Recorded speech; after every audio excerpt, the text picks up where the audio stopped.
der erste deutsche Flugzeugträger, soll auf Befehl des Führers Graf Zeppelin heißen: Fahre stets glücklich, stolze Schiff, sei ein Hort kühnen Fliegergeistes und zäher Seemannsart und mehre Macht und Ansehen des Reiches.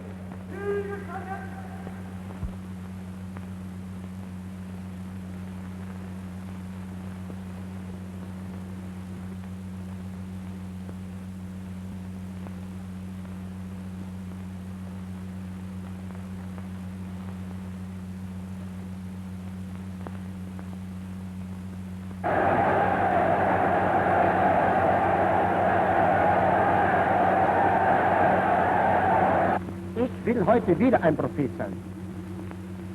Wenn es dem internationalen Finanzjudentum in und außerhalb Europas gelingen sollte, die Völker noch einmal in einen Weltkrieg zu stürzen, dann wird das Ergebnis nicht die Bolschewisierung der Erde und damit der Sieg des Judentums sein, sondern die Vernichtung der jüdischen Rasse in Europa.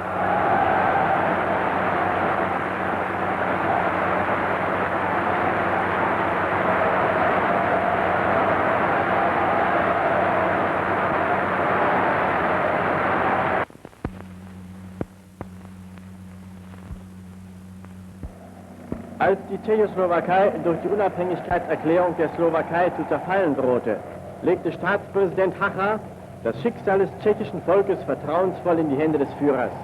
Die deutschen Truppen rücken in Böhmen und Mähren ein.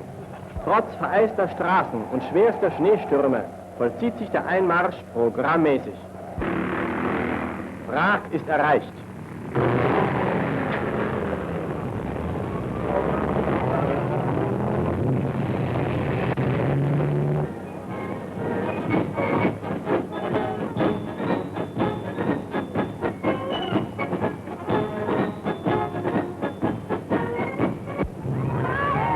Mit seinen Soldaten zieht der Führer in die alte Reichsstadt ein.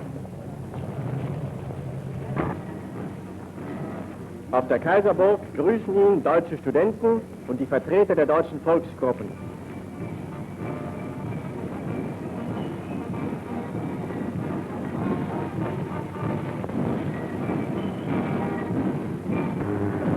Der Tag der deutschen Wehrmacht, der diese welthistorische Woche beschließt, wird von den deutschen Truppen in Prag durch eine große Parade auf dem Wenzelsplatz gefeiert.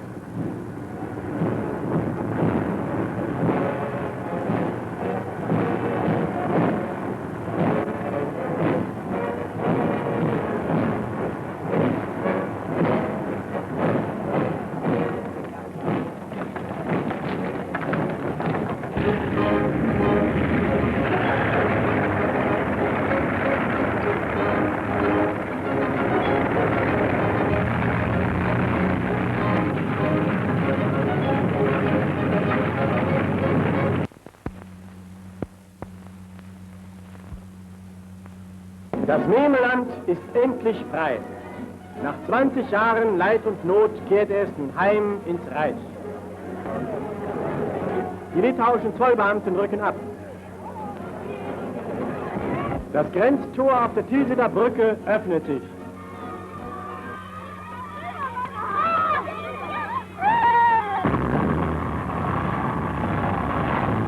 Fahrt in befreites deutsches Land.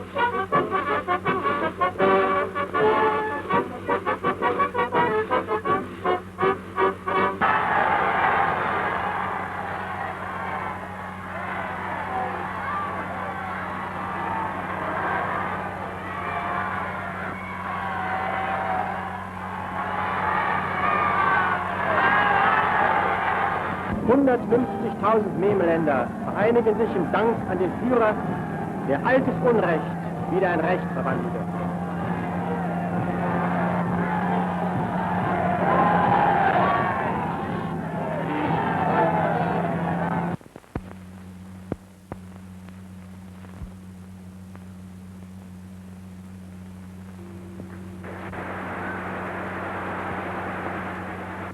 Abgeordnete, Männer des Reichstags. Herr Roosevelt verlangt endlich die Bereitwilligkeit, ihm die Zusicherung zu geben, dass die deutschen Streitkräfte das Staatsgebiet oder die Besitzungen folgender unabhängiger Nationen nicht angreifen und vor allem nicht dort einmarschieren sollen. Und er nennt als dafür in Frage kommend nun Finnland, Lettland, Litauen, Estland, Norwegen, Schweden, Dänemark, Niederlande, Belgien, Großbritannien, Irland, Frankreich, Portugal, Spanien, die Schweiz, Liechtenstein, Luxemburg, Polen, Ungarn, Rumänien, Jugoslawien, Russland, Bulgarien, Türkei, Irak, Arabien, Syrien, Palästina, Ägypten.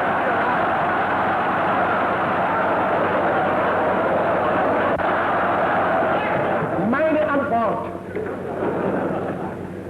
Ich habe mir zunächst die Mühe genommen, bei den angeführten Staaten festzustellen, erstens, ob sie sich bedroht fühlen und zweitens, ob vor allem diese Anfrage Herrn Roosevelts an uns durch eine Anregung ihrerseits oder wenigstens mit ihrem Einverständnis erfolgt sei. Die Beantwortung war eine durchgehend negative, zum Teil schroff ablehnende. Ich will aber abschließend hier Folgendes erklären. Die deutsche Regierung ist trotzdem bereit, jedem dieser genannten einzelnen Staaten, wenn er es wünschen sollte und sie selbst an Deutschland mit einem entsprechenden tragbaren Vorschlag wendet, um eine Zusicherung der von Roosevelt gewünschten Art zu erhalten, diese Zusicherung unter der Voraussetzung der unbedingten Gegenseitigkeit auch zu geben. Bei einer ganzen Reihe der von Roosevelt angeführten Staaten dürfte sich dies allerdings von vornherein erleben, weil wir mit ihnen ohnehin sogar entweder verbündet oder zumindest engst befreundet sind. Auch über die Zeitdauer dieser Abmachungen ist Deutschland gerne bereit, mit jedem einzelnen Staat die von ihm gewünschten Vereinbarungen zu treffen.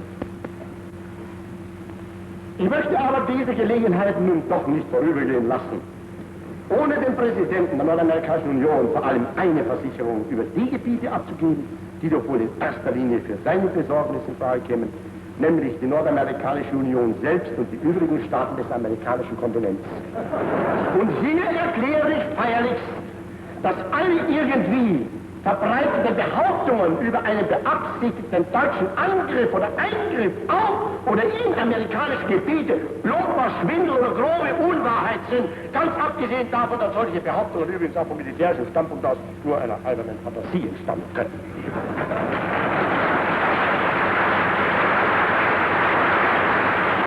Wenn ein England heute in der Publizistik und offiziell die Auffassung vertritt, dass man gegen Deutschland unter allen Umständen auftreten müsste und dies durch die uns bekannte Politik der Einkreisung bestätigt, dann ist damit die Voraussetzung für den Flottenvertrag beseitigt. Ich habe mich da entschlossen, dies der britischen Regierung mit dem heutigen Tage mitzuteilen.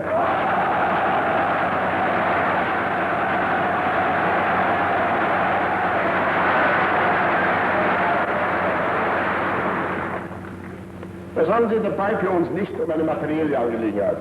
Und ich hoffe noch immer, dass wir ein Wettrüsten mit England vermeiden können, sondern um einen Akt der Selbstachtung. Sollte die britische Regierung aber Wert darauf legen, mit Deutschland über dieses Problem noch einmal in Verhandlungen einzutreten, dann würde sich niemand glücklicher schätzen als ich und vielleicht doch noch zu einer klaren und eindeutigen Verständigung kommen zu können. Im Übrigen kenne ich mein Volk und ich baue darauf. Unser Führer, Sie!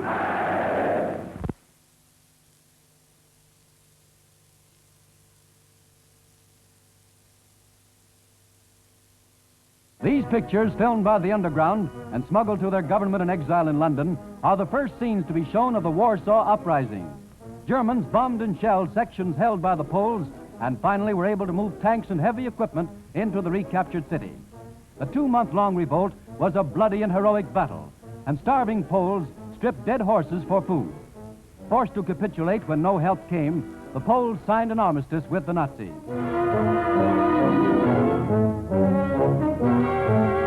Once more, the Germans took over all parts of Warsaw, and the infantry reappears. But the battle's not over. The Patriots go underground once more to go to work with secret printing presses, turning out more than 100 publications for the people. And such lists as this report of the German atrocities at Lublin.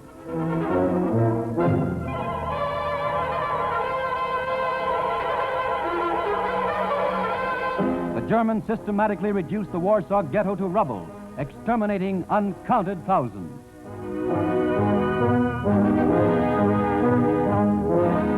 The underground still cover public places with their symbols of resistance, and every day sees new examples of their unrelenting courage in acts of sabotage. So efficient is their work that during the year, only 2/3 of Nazi troops and supplies reach their destinations. They dare to spring up caricatures of Hitler. Poland will never die.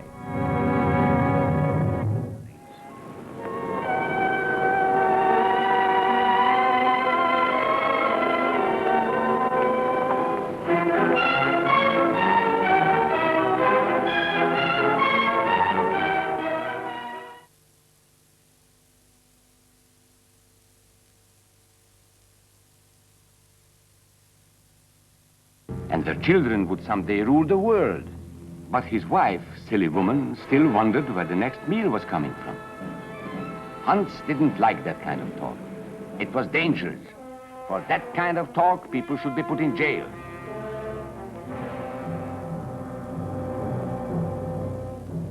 Hans had swallowed the bait all right. And these were the men who baited the hook. Why? So that Hans could come to power? Of course not. So they could come to power. They would merely use Hans to help them get there. He would do the dirty work for them. Hans and thousands of others like him, all playing a sucker's game.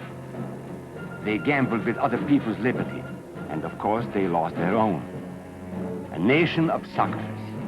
Hitler needed these people. There was lots of work to be done. There were trade unions to be smashed, because unions were organized and might offer resistance. There were many political parties in Germany. These the Nazis destroyed. They were determined to smash every organization where people might band together and resist them. There were Jews to be beaten and killed. The Jews were not powerful, but they were a convenient excuse for all the nation's ills. And besides, a Nazi party member could not take over this man's store. Hundreds of Catholics were put in jail because the Catholic Church had strength and could resist the Nazi drive for power. They had split the nation into 100 pieces, and then one by one, they had destroyed the pieces. Over these broken pieces, the Nazis rode into power. One party, one nation, one religion. These men had won their struggle for power. They now ruled all of Germany. But still they had trouble with their oldest and most persistent enemy, the truth. They found that truth does not die easily. And so they decided to abolish truth. One great source of truth is literature. So they burned books, 20 million of them. Many great men in Germany who were spokesmen for truth were jailed or driven from their country. Teachers, writers, scientists. Education was discouraged. In 5 years, college attendance dropped 53%. It was forbidden to listen to a British radio program or read an American newspaper. In Nazi Germany, you had to get your information from Dr. Goebbels. He knew what was best for you. You couldn't see this movie or listen to this music. And you couldn't watch Joe Louis fight because the champion had black skin. He disproved Hitler's theory of Nordic supremacy. Albert Einstein, one of the world's great scientists, disproved that theory too. He was non-Aryan, so he had to leave Germany. His mind was dedicated to the search for truth, and the Nazis, having sold a lie, were most afraid of truth. The church was one force in Germany still strong enough to proclaim the truth in public. No doubt is possible that we Christians are in a grave battle. Against us stands a faith out of blood. The battle signals range from cool repudiation to hate-filled causes. Weapons are used that centuries have dulled. The aim of this battle is to dislodge Christianity from our fatherland. This Catholic priest was arrested the following day on charges of immorality. The Protestant church also continued to try and fight for truth. He who desires liberty for himself cannot deny it to others, lest he lose what he has gained. This is the great lesson the world can learn from Germany. The Nazis put this man in a concentration camp.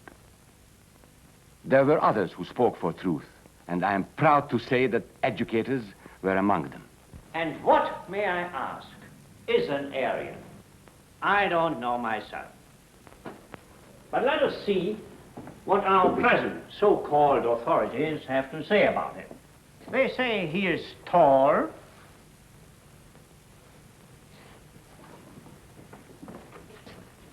slender,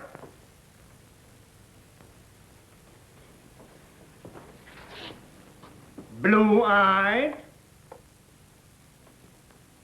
and blonde. There is no Aryan race.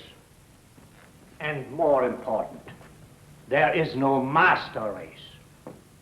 There are people who may find these ideas convenient, but science cannot support them. There is no scientific proof that there's any correlation between a man's racial characteristics and his native ability or character. In all racial groups, we find the same range of potentialities. We find idiots and geniuses. We find criminals and philanthropists. We must judge each man as an individual and not by the color of his skin or his eyes or by the length of his nose.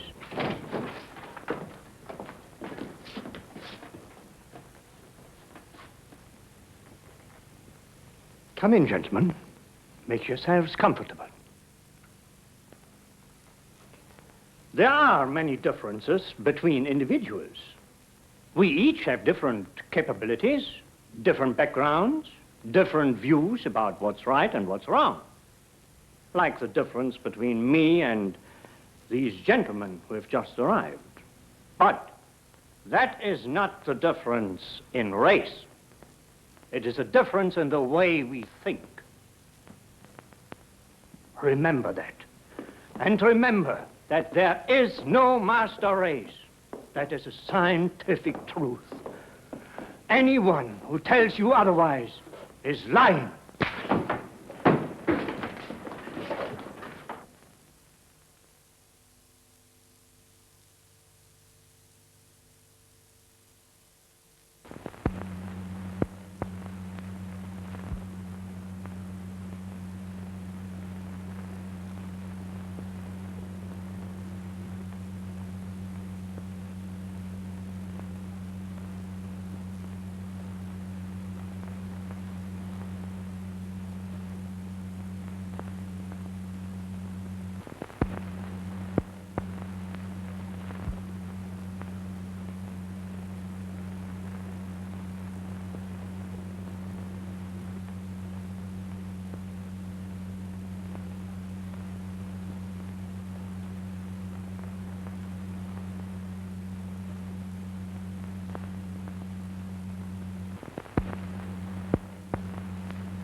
Jerusalem, the trial of Adolf Eichmann begins, reviving memories of the Nazi horrors of the Second World War.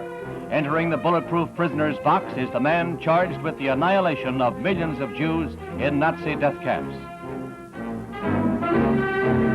Searching problems of conscience and of international law will be raised by this trial, one of the most stirring of modern times. Eichmann himself is impassive as the three judges who will decide his fate enter. Now, after 15 years in hiding and 1 year after his sensational abduction from Argentina, Adolf Eichmann is indicted on 15 counts of crimes against the Jewish people and crimes against humanity. The accused, together with others, during the period 1939 to 1945, caused the killing of millions of Jews in his capacity as the person responsible for the execution of the Nazi plan for the physical extermination of the Jews, known as the final solution of the Jewish problem. Eichmann's attorney, Dr. Robert Servatius, opens by denying the legality of the trial and questions the jurisdiction obtained by Eichmann's forcible capture. Dr. Servatius further suggests that Eichmann be tried by a neutral or international tribunal. Israeli Attorney General Gideon Hausner, the chief prosecutor, replies that no one except the State of Israel has sought to bring Eichmann to justice and cites the Nuremberg war crimes trials as precedent for this trial. Throughout, Eichmann remains icy calm, his fate at last in the scales of justice.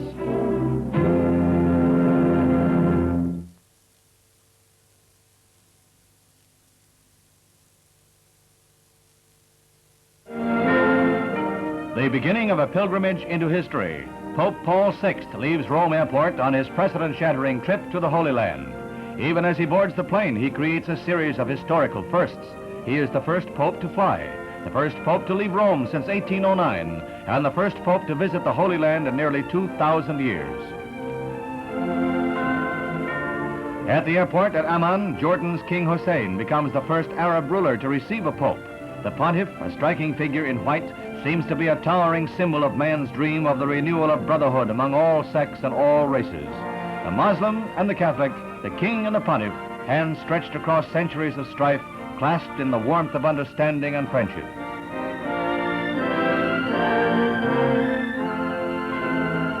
Patriarchs of the Eastern Rite Catholics join in the airport welcome. Not since the split with the Roman Church in the 11th century have the Orthodox Christians seemed so close to Western Catholics. The Pope's pilgrimage to the land of Jesus Christ and the birthplace of Christianity is to be 3 days of devotion at the most holy places in Christian history. From Amman, the Pope's motorcade carries him 54 miles to the ancient Damascus Gate at the walled city of Jerusalem. Here the throngs get out of hand as they press forward to greet the Pope. It's a scene of near hysteria and jubilation as the pontiff retraces the steps of Jesus along the Via Dolorosa, the way of the cross, the very streets that Christ walked on his way to Calvary, his crucifixion, and his death.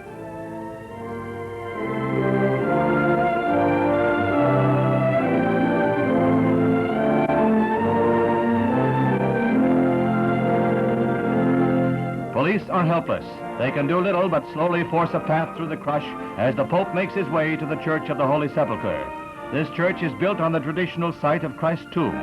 Here the Savior was entombed for 3 days until the miracle of Easter Sunday morning. Here Pope Paul celebrates the first of the Masses he will read at sacred shrines during his pilgrimage.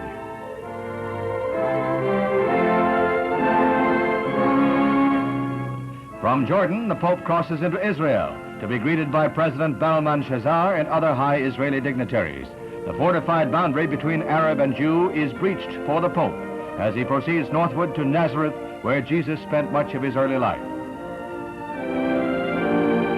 At the Church of the Annunciation, Pope Paul is to celebrate another Mass.